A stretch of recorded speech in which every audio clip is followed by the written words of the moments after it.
ভাৰতৰ প্ৰধানমন্ত্ৰী নৰেন্দ্ৰ মোদী ডাঙৰীয়া আমাৰ অসমলৈ আহিব। তেখেতে ৰাতিপুৱা গুৱাহাটী আৰু উত্তৰ গুৱাহাটীৰ মাজত নিৰ্মাণ হোৱা কুমাৰ ভাস্কৰ বৰ্মাক সেতু উদ্বোধন কৰিব আৰু লাচিত ঘাটৰ কাষত অনুষ্ঠিত এখন চৰকাৰী সভাত তেখেতে ইণ্ডিয়ান ইনষ্টিটিউট অফ মেনেজমেণ্ট গুৱাহাটীৰ শিক্ষা গ্ৰহণ যিটো কাৰ্যক্ৰম বা কেম্পাছৰ আৰম্ভণি কৰিব। অসমৰ বাবে ভাৰত চৰকাৰে আগবঢ়োৱা 100খন ইলেক্ট্ৰিক বাছৰ তেখেতে ফ্লেগ অফ কৰিব আৰু NIC-য়ে অসমত বনোৱা এটা ডেটা চেণ্টাৰৰ তেখেতে আনুষ্ঠানিকভাৱে শুভ উদ্বোধন কৰিব। তাৰ পিছত তেখেতে খানাপাৰালৈ আহিব। খানাপাৰাত ভাৰতীয় জনতা পাৰ্টিৰ জিলা সভাপতি, মণ্ডল সভাপতি, শক্তি কেন্দ্ৰ প্ৰমুখ আৰু বুথৰ সভাপতি আৰু আন কাৰ্যকৰ্তাসকলক লৈ এখন দলীয় সভাত তেখেতে ভাষণ দিব। সভালৈ আমি AGP আৰু আন সহযোগী দলসমূহকো আমি আমন্ত্ৰণ জনাম। তাৰ পিছত তেখেতে গুৱাহাটী বিমানবন্দৰৰ পৰা পোনে পোনে মৰাণলৈকে যাব আৰু মৰাণত আমি যি এডভান্স লেণ্ডিং ফেচিলিটি কৰিছোঁ নেশ্যনেল হাইৱেৰ ওপৰত, তাতে প্ৰধানমন্ত্ৰী ডাঙৰীয়া লেণ্ড কৰিব।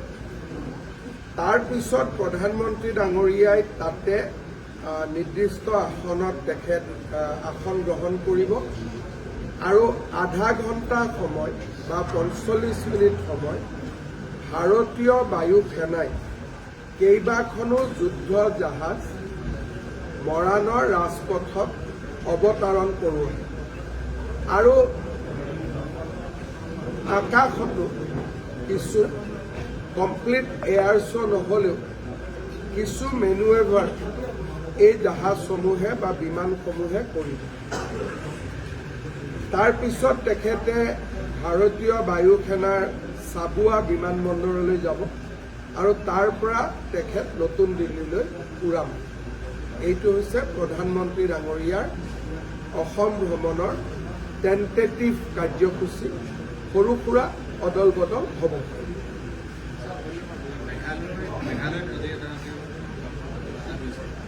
মই ইতিমধ্যে ঘটনাটোৰ ওপৰত মই টুইটৰ জৰিয়তে মোৰ দুখ প্ৰকাশো কৰিছোঁ।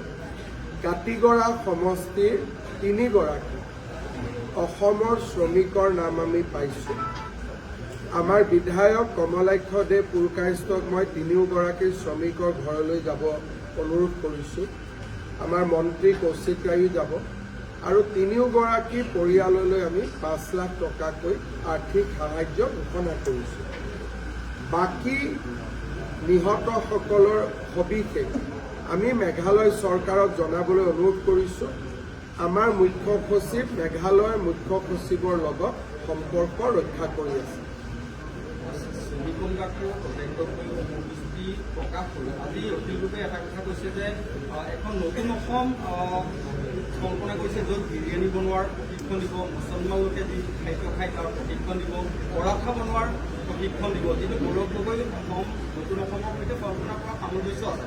আজি এখন নতুন অসমৰ পৰিকল্পনা অখিল গগৈ ঘোষণা কৰিছে। গৌৰৱ গগৈ তেওঁ কি কৈছে, নতুন বৰ অসম।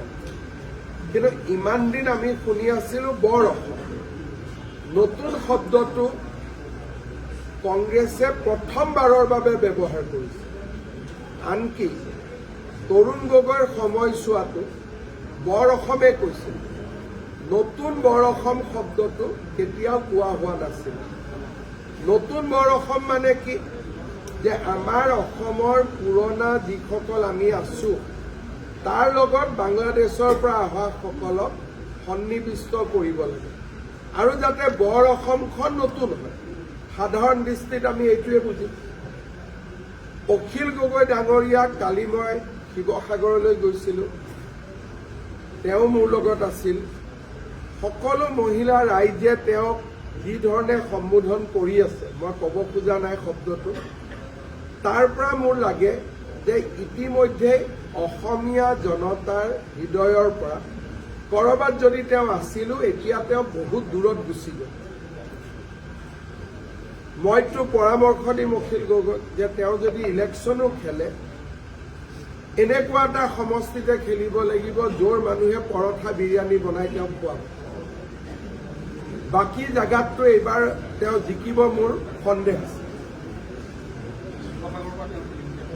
যোৱাকালি অন্তত মইতো নন পলিটিকেল মিটিঙত গৈছিলোঁ, যিটো মই দেখি আহিলোঁ,